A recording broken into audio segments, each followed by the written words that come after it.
Good morning and Assalamu alaikum everyone. We are working to make our Sun series more interesting, interactive and easy to understand. And this video will be a valuable resource not only for students but for teachers and parents as well, and will help you to learn and understand the concepts more easily.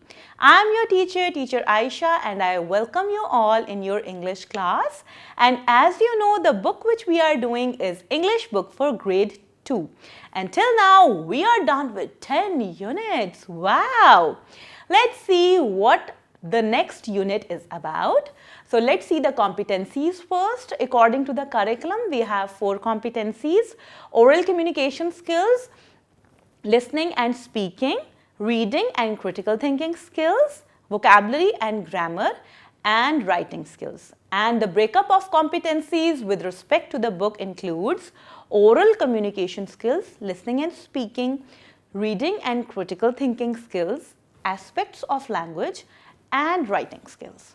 Here we have the unit, and the name of the unit is The Ants and the Grasshopper. It's a very interesting unit, and a very interesting lesson is given at the end of the concept. We have 14 different SLOs with this unit, and the breakup of concepts include oral communication skills, 2 concepts, reading and critical thinking skills, 3 concepts, aspects of language, 4 concepts, and writing, 2 concepts. With reading and critical thinking skills, we are going to look at question and answers, title and table of contents, and picture dictionary. Here is the unit, and you are supposed to listen to the reading very carefully. Once there lived some ants and grasshoppers in a field. One summer day, the grasshoppers were playing and dancing in the sun. Just then, a few ants happened to pass by. The grasshoppers looked at the ants, who seemed very busy. They were working very hard in the summer sun. One of the grasshoppers asked the ants, "Why are you all working so hard?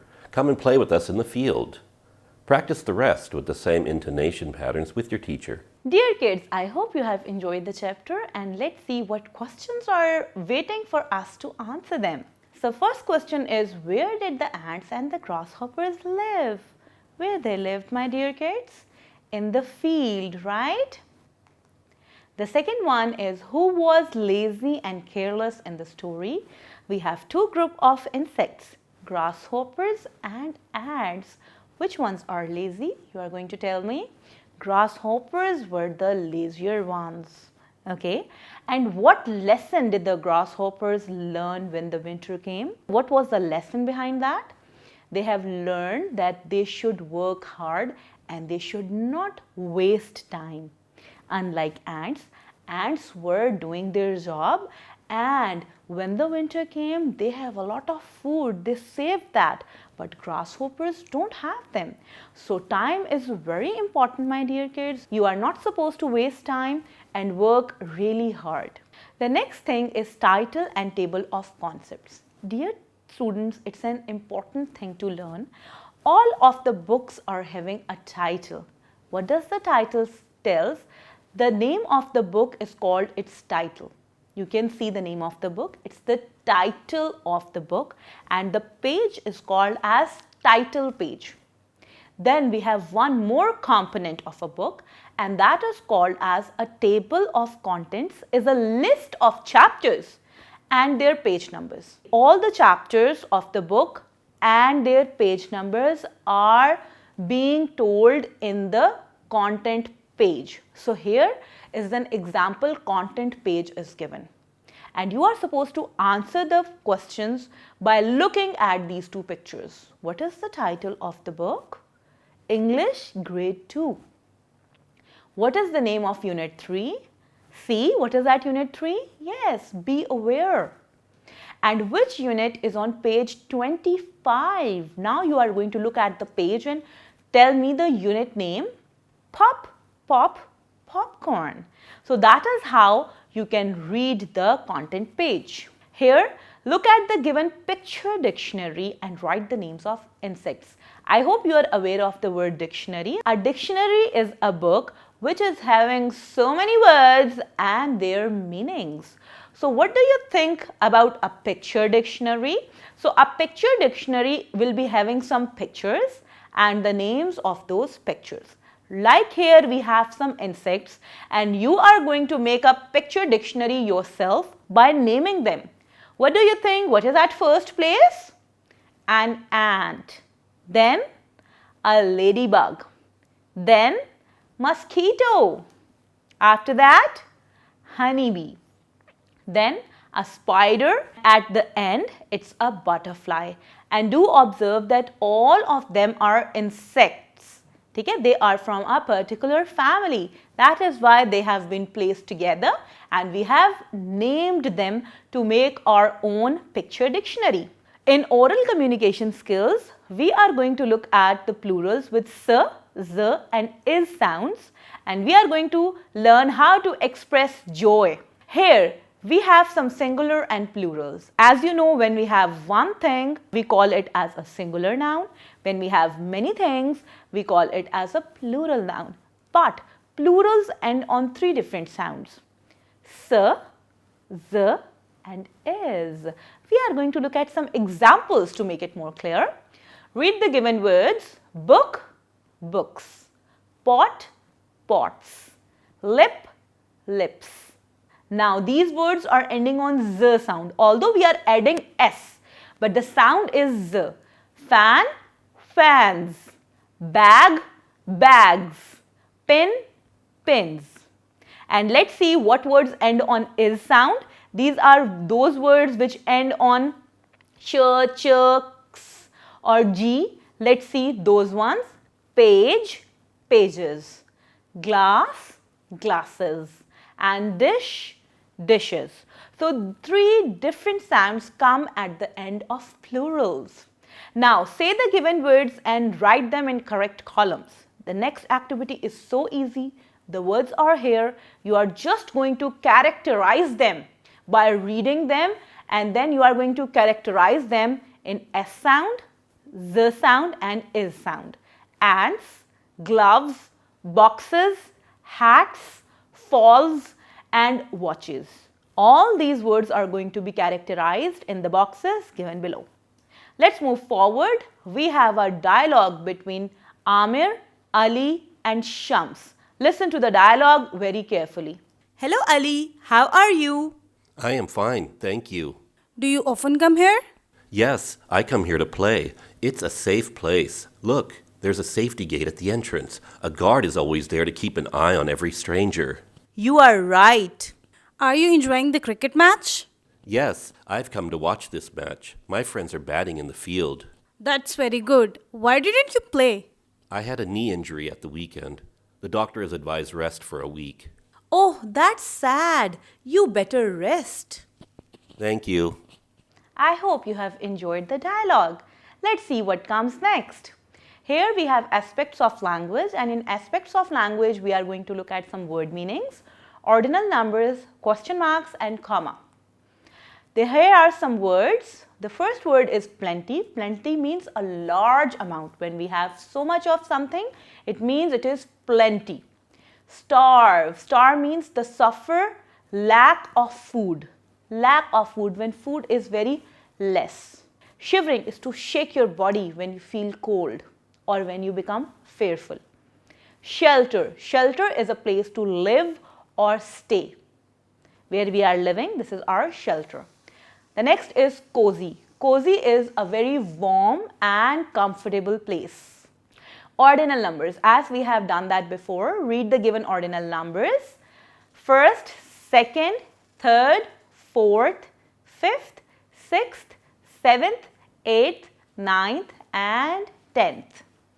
Here you have to fill in the correct ordinal numbers with respect to each animal. You are going to look at the boxes, the numbers are given and you are going to write which animal is at which position. I will be doing the first two sentences for you. The duck is on the dash box. Where is the duck? The duck is on the 5th box. The tortoise is on the dash box. Where is the tortoise? The tortoise is on 3rd box. And the rest of the sentences are going to be done in the same way. The next thing are the question words. We have done that before. There are some particular words which we use to pose the questions. We use question words to ask questions like what, when, where, who and why are question words, and we use a question mark at the end of the question. Here are some example questions. Read the given questions and notice the use of question words. The first is, what is your name? Where is your book? When will you come? Why are you late today? And who is at the door? All of the questions are starting with the question words and ending on the question mark. Here, the second part of punctuation is the use of comma. And when we use comma to separate words in a sentence. When we are talking about so many words in one sentence, we use comma to separate them. We also use comma after yes or no when it is at the first word in the sentence. This is an important point and a new point, that whenever we use the word yes or no in a sentence at the start of a sentence, we always use comma afterwards. Here, read the given sentences. He washes plates, comma, cups and glasses. Yes, comma, we will go tomorrow. No, you will not go there. They bought some apples, bananas, oranges and grapes. Here you can easily identify the use of commas, because the next part is you are going to punctuate and rewrite the given sentences in your notebook. There are some sentences, you are going to add commas into them and you are going to rewrite them into the notebook. Let's see first two of them. No, I don't want to go to the zoo. Where you are going to add comma after no. No, comma, I do not want to go to the zoo. The second question is yes, we will present our project tomorrow. So after yes, you are going to add a comma. And same goes with the rest of the sentences, and don't forget to rewrite them in your notebooks. In writing part, we are going to look at some question words and fill in the given story. Let's see how we are going to do that. Here, guided writing, read the given question words. With what, there are three questions. What is your name? What is your date of birth? And what do you want to be? Then with when is your birthday? When did you come? And when do you study? So we use what to ask for specific information, and we use when to ask about time, occasion or a moment. These two words have different meanings. Here, fill in the story with the help of the word bank. I am going to tell you the words and I am going to read the story, but you are going to put the words yourself in that. The words are pardon, hunters, disturb, forest, jumping and escaped. Now I am going to read the story for you. Once a lion was sleeping in a dash. A mouse dash started on it. The lion became dash and he caught the mouse. But the mouse pleaded with him to dash him. The lion let him go. One day the lion was caught by dash. The mouse saw the lion caught in the net. He cut the net with his teeth. The lion dashed and thanked the mouse. So you are going to put the given words according to their meanings in the given blanks. Once a lion was sleeping in a forest. A mouse dash started on it. A mouse started jumping on it. So, and the rest of the story you are going to put the words accordingly. So dear kids, that is all about this unit, Unit 11. I am going to meet you again with another unit and another set of concepts. Till then, take a good care of yourself and don't forget to revise the concepts at home as well. Till then, Allah Hafiz.